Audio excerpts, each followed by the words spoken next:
Here at the Historical Society of Pennsylvania, there's a new exhibit featuring political cartoons from contemporary and American history. David Brigham, HSP's librarian and CEO, gave WHYY summer journalists a tour and shared insights about the collection. The exhibit is called Cartoons as Political Speech in Colonial and Contemporary America. So the premise of the exhibit is that cartoons, while we may think of them as humorous, funny, witty, they actually have political weight to them. And it's a form of political speech.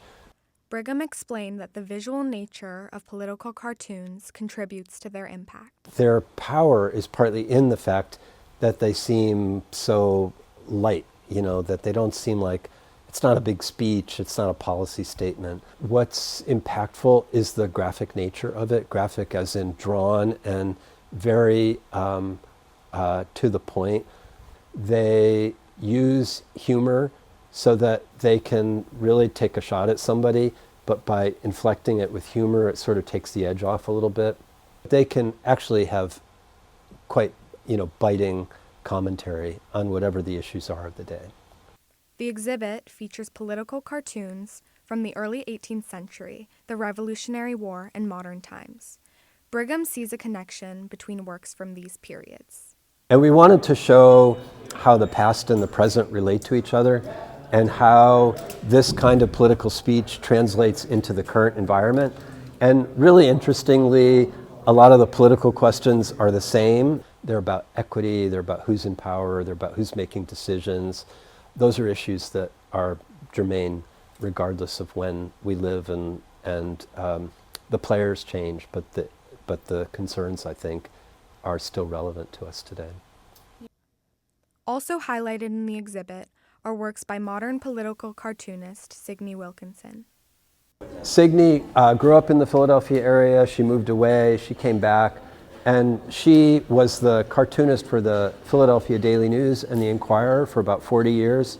She's the first woman cartoonist to win a Pulitzer. So she's a trailblazer as well as, I think, a great cartoonist in her own right. We caught up with Wilkinson over Zoom to discuss her process in contributing to the exhibit. I have in my house, I have about 11,000 cartoons. I picked out ones that I thought were still visually meaningful, like people today could understand them easily.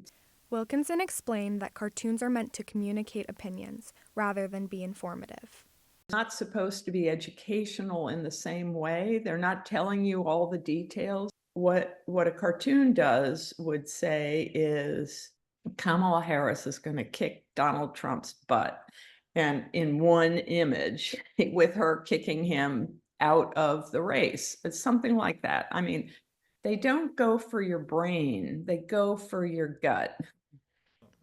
As technology has evolved, the way political cartoons are produced and distributed have changed.